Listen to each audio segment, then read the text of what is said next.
Hey, what's up? This is mbi3030 here. This is a reply to your particular video, 1986 flawless, and your titled the video reply to another incomplete response made by mbi3030. In which way do you feel my responses are not complete? Is it that you don't understand them?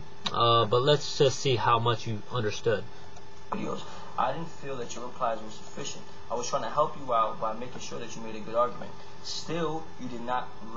First of all, I'm going to go back to what you said and, let you know the things that you did wrong and the things that you... Okay, you just stated right here that you felt that I didn't do it right. Well, because I'm not imposing upon the biblical text. I'm allowing the text to speak for itself. So please demonstrate what you felt that I did wrong. And it cannot be in a conclusion and feel that within your conclusion you're going to bring up all your points. That's not how you conduct a debate. Bring your evidence, as your Quran says. Bring your evidence. That's what I'm asking you to do. Bring your evidence. And at 40 seconds into your video right here, good. The only one that's good is God. On the right. You still didn't answer. Why is it that God told the person, "Why callest thou me good"? Look at my last video. I think that was the first thing I addressed. And why are you just still bringing this up again as if it's some point of contention? I've answered this. Only Let's one look at that's it. good is God.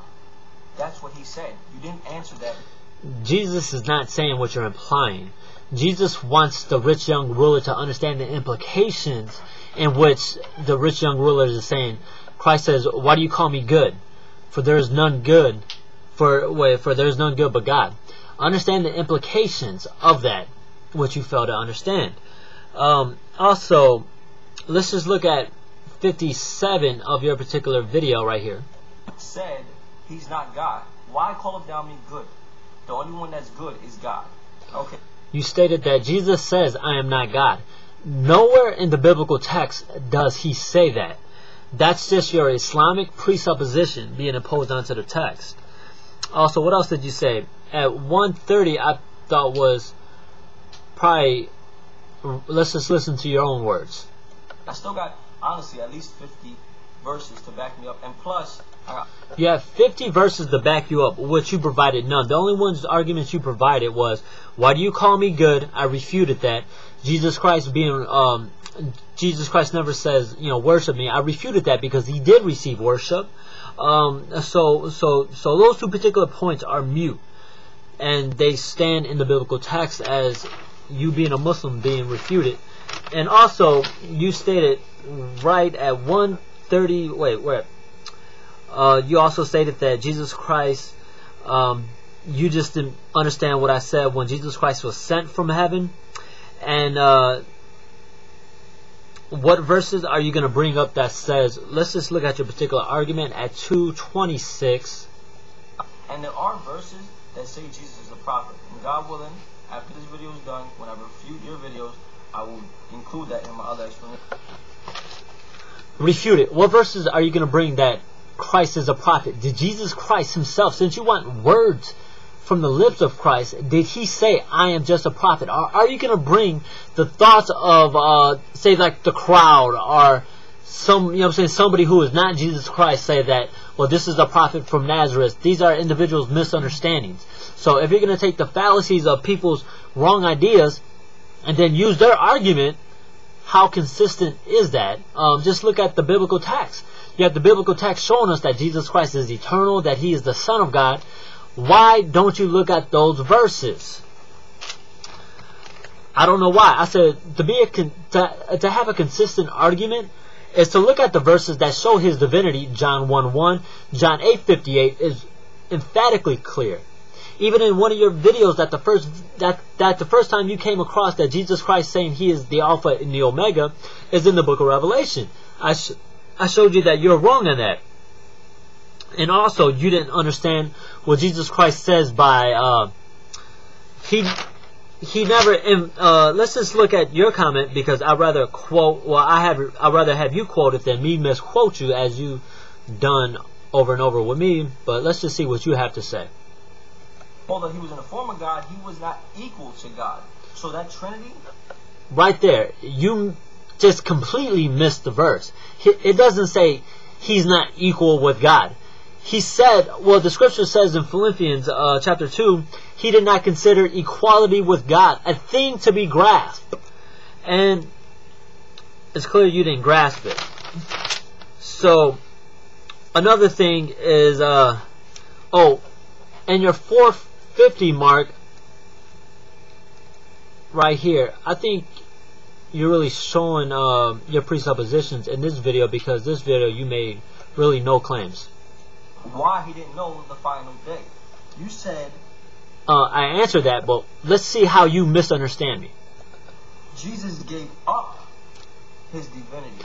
I never said he gave up his divinity. Go back into the last video. Please do, man.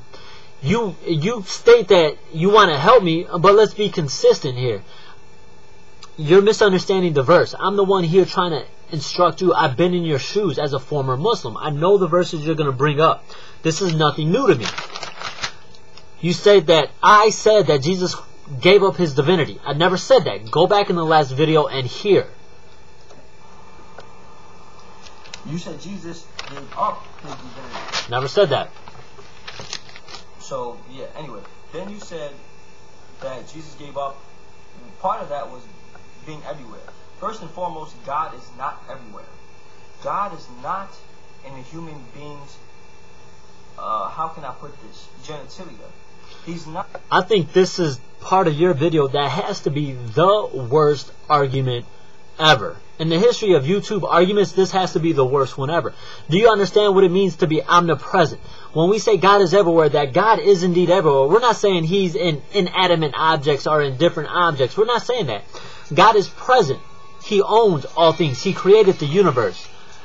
And so, at that point, just look at Jeremiah 23 verses 24. Look at Matthew 28 verse 20. Look at Psalms 139, chapter 139 verses 7.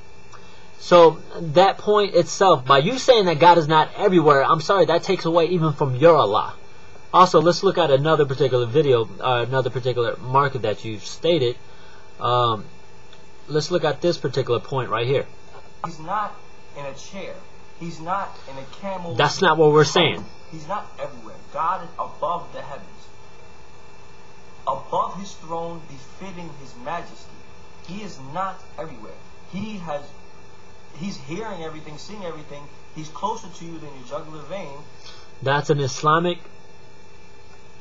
eisegesis onto the biblical text.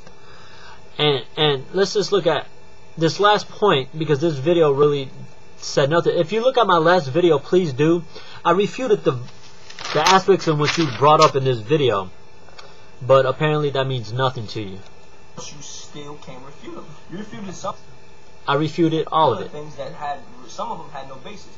You said that in the Bible, in all those places Jesus was worshipped. No, he was not. No, he was not. It says, and they worshipped him. What are the texts? Let's just see if they worshipped him. It, right here. Okay, right here. The same Greek word used for worshiping God the Father is used for worshiping Jesus Christ. This is emphatic. Who worshiped Jesus Christ? Well, Thomas did in John chapter 20 verses 28. You have the angels worshiping Jesus in Hebrews chapter 1 verses 6. You have the wise men worshiping Jesus in Matthew 2 verses 11. You have a leper worshiping Jesus, Matthew 8 verses 2. You have a ruler worshiping Jesus in Matthew 9 verses 18. You have a blind man worshiping Jesus, is John chapter 9 verses 38. You have a woman worshiping Jesus, 15:25. You have the woman at the tomb, 28 verses 19. Both those, Matthew 15:28 is the woman. You have the woman at the tomb in Matthew 28:9, and you have the disciples themselves, the very followers of Christ, his very companions. Matthew 28:17, and even in the book of Revelation, the term is used for worshiping God the Father. That's in 4 verses 10 in the book of Revelation. Is the exact same thing applied to Jesus Christ in Revelation chapter 5 verses 11 through 14. So it is clear, he received worship. Did he rebuke them? Well, the answer is no, he didn't. You as a Muslim, you want to see that into the text, but you can't, because it's not there. Take care. I hope this video does help you out. I'm not trying to be disrespectful to you. I'm reaching out my hand of friendship first and foremost to you. Take care and God bless.